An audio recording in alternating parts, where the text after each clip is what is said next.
ரொம்ப சமீபத்துல தமிழக முதல்வர் விஜயோட பையன் சிக்மா படத்துக்காக நேர்காணல் ஒன்று கொடுத்திருந்தாரு. அந்த நேர்காணலை வச்சு நிறைய விவாதங்கள் வந்திருந்தது. அந்த விவாதங்கள்ல முக்கியமானது சஞ்சய் ஒரு நெப்போ கிட்டா, அதாவது வாரிசா அப்படின்ற மாதிரி ஒரு கருத்தியல் ஒன்று இங்க ஓடிட்டே இருக்கு. சினிமாவா இருந்தாலும் எங்க இருந்தாலும் இந்த வாரிசு அப்படின்றது ஒரு விசிட்டிங் கார்டு மட்டும்தான்.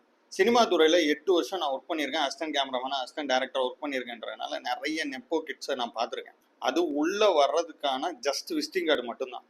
பட் உள்ள வந்த பிறகு உங்ககிட்ட சரக்கு இல்லை அப்படின்னா சினிமா துறை உங்களை தூக்கி அப்படியே அழகா வெளில போட்டுரும். அதனால அந்த குற்றச்சாட்டை சஞ்சய் மேல வைக்கிறதுல எந்த வகையிலையும் எனக்கு உடன்பாடே கிடையாது. அதுக்கு தமிழ் சினிமால இருந்து யாரையாவது உதாரணம் எடுத்து காட்டினா அது ஒரு பிரச்சனைக்குரிய விஷயமா மாறிடும் அப்படின்றதுனால நான் இந்தியா லெவல்லே ஒரு மிகச்சிறந்த உதாரணத்தை எடுத்து காட்டணும்னு நினைக்கிறேன்.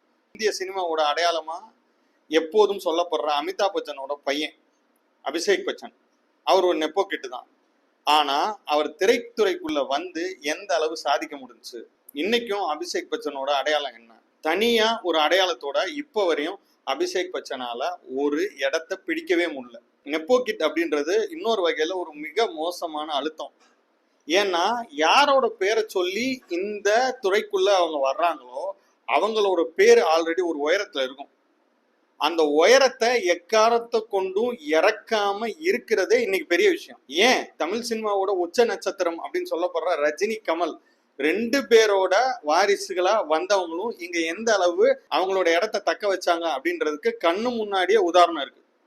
அப்படி இருக்கும்போது சஞ்சய் மேல நெப்போ கிட் அப்படின்ற குற்றச்சாட்டு வைக்கிறது எந்த வகையிலும் ஏற்புடையது இல்லை அப்படின்னு நான் நினைக்கிறேன். இரண்டாவது, அவர் நினைச்சிருந்தா ஈஸியா நடிச்சுட்டு போயிருக்கலாம். ஆனா திரைத்துறையிலே இருக்கிறதுலே கஷ்டமான வேலை என்னன்னா டைரக்ஷன் பண்றது.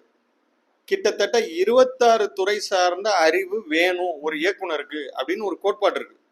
அப்ப அவ்வளவு துறையும் ஒருங்கிணைச்சு ஒரு திரைப்படத்தை சக்சஸ்ஃபுல்லா திரையில கொண்டு வர்றதுன்றது சாதாரண விஷயம் கிடையாது. இப்ப சிக்மா படம் ஒருவேளை வெற்றி அடைஞ்சா அடுத்தடுத்து அவருக்கு வாய்ப்புகள் கிடைக்கும். ஒருவேளை வெற்றி அடையலைன்னா இரண்டாவதா வேணா ஒரு வாய்ப்பு கிடைக்கலாம்.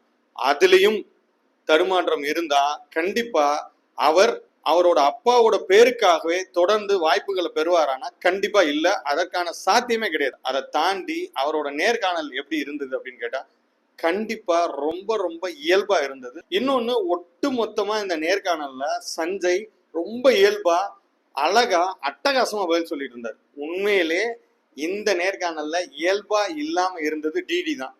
அதனால் அவரோட முதல் படமான சிக்மா எப்படிப்பட்ட படமா வருது அப்படின்னு சொல்லி ஒரு திரைத்துறை சார்ந்து வேலை பார்த்தவனாவும் ஒரு திரை படத்தோட ரசிகனாவும் நான் ஆவலோட காத்திருக்கேன். நன்றி.